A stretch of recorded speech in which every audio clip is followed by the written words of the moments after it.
Hey everybody, so Tim back again. This time I'm talking a little bit about the origin of Dungeons and Dragons.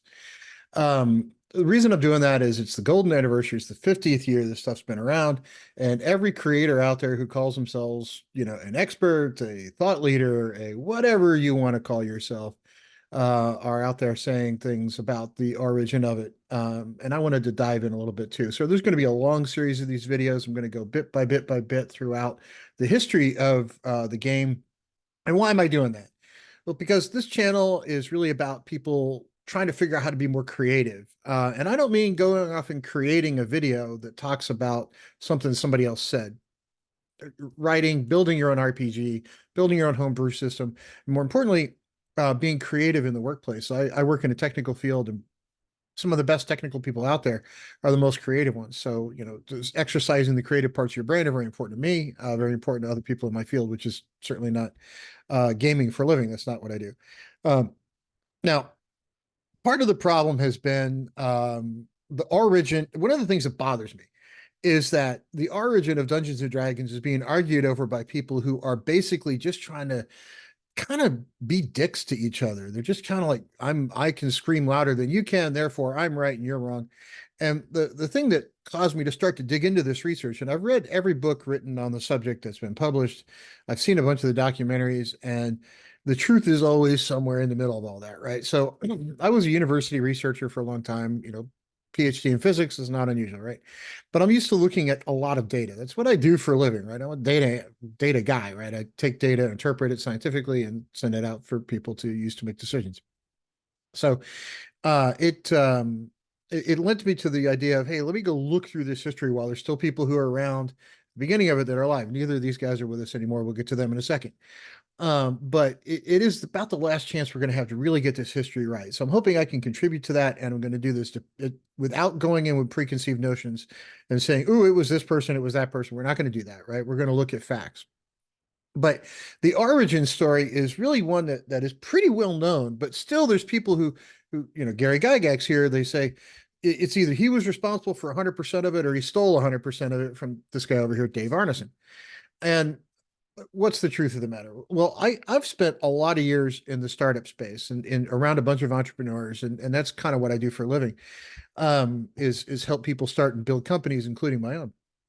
Um, and one of the things that happens when you're a very small company is who did what is kind of like everybody did everything, right? So if you're a one or two or three, if you're a 2 or 3 person shop, one person is a lot different, right? But if you're 2, 3, 4 person shop, the lines get really fuzzy, right? So these guys work together to bring this thing to the forefront. There's always one person who does a little more work than the other, especially when it comes to formalizing things.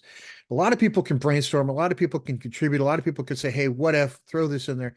And if you look at any early startup, Hewlett Packard, Apple, you had 2 or 3 really key people, and those key people stayed key for a really long time because they knew everything. Because at the beginning, they were the ones that did everything, right? Once it gets past a certain size, those guys can't really know everything anymore because it's now instead of 10 people, it's 2,000 people, and you can't really know all your employees at that point, and you really don't know what everybody's working on because it's just too big. So at the beginning, there were these two guys. They formed a little shop called TSR. They put out a game called Dungeons and Dragons. It had both their names on it. Who did the lion's share of the work? Well, this guy, I think, formalized most of the rules. Who contributed to those rules? This guy contributed heavily. Did he do all the work? Did he do all the work? Or was it somewhere in the middle? Both their names were on the original sets of rules. As time evolved, it wound up being just his name on the AD&D stuff. Lots of people again contributed to those books. I've written a number of books myself. It's not a one-man job. It's lots of people contribute, no matter whose name is on the title. Everybody, there's a lot of people that had input. So did he do 100% of it? Did he do 100% of it? Did he steal it from him? Did he get a shortcut?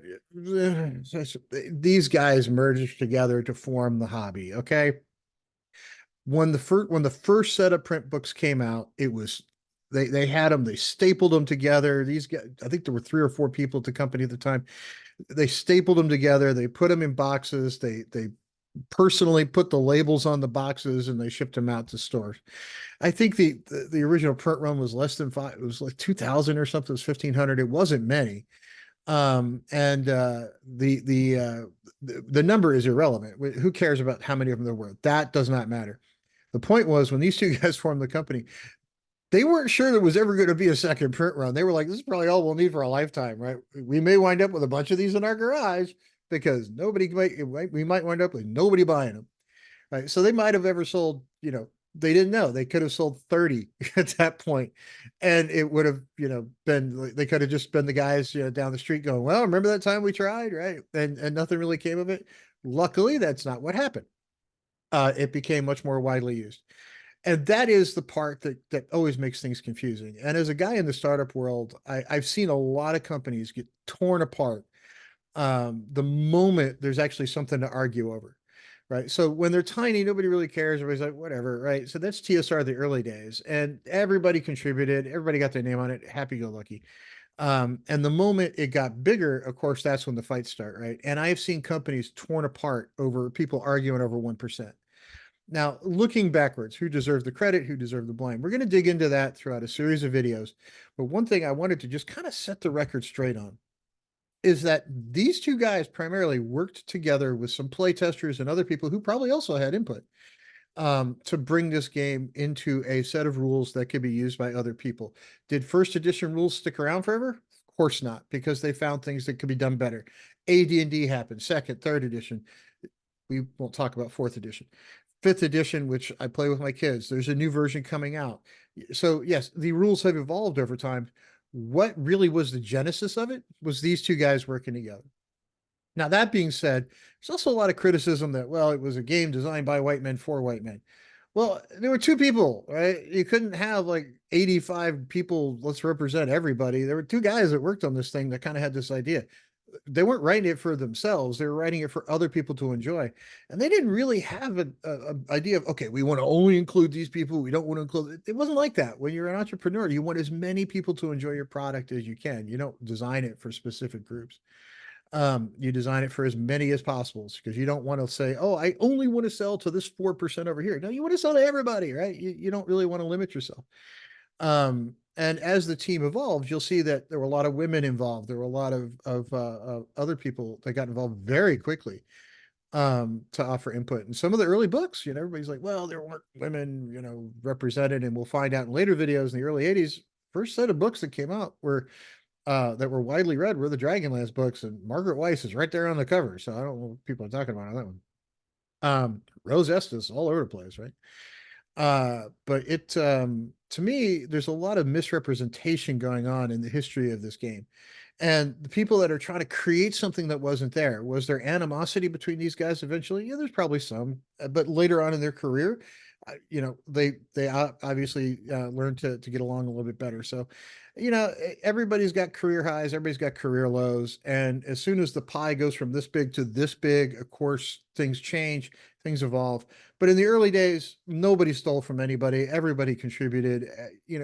So who created it? These two guys, right? They worked together to bring it to life. Once it got into later editions, that's a different story. Things evolved. But when it came to the genesis of the game, everybody wants to fight over who he did 100% of it. No, he did 100% of it and he stole. That's not true, guys. They all work together because that's how anything big really happens is you have a team who works together. You live, breathe, and eat together for a while. You develop a product and hopefully people enjoy it. Sometimes that works out. Sometimes it doesn't. This time it worked out pretty dang well.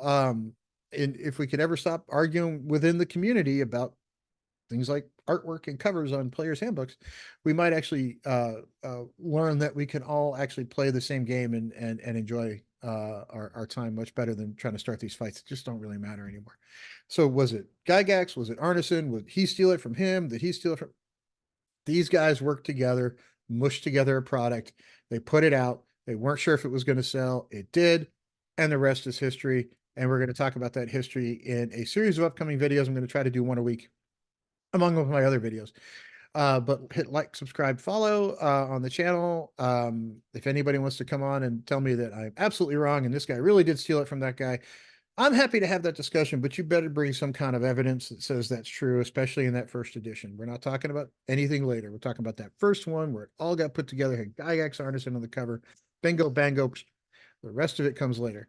and we will discuss that throughout the next several videos. So hope everybody has a great day. We will talk again soon.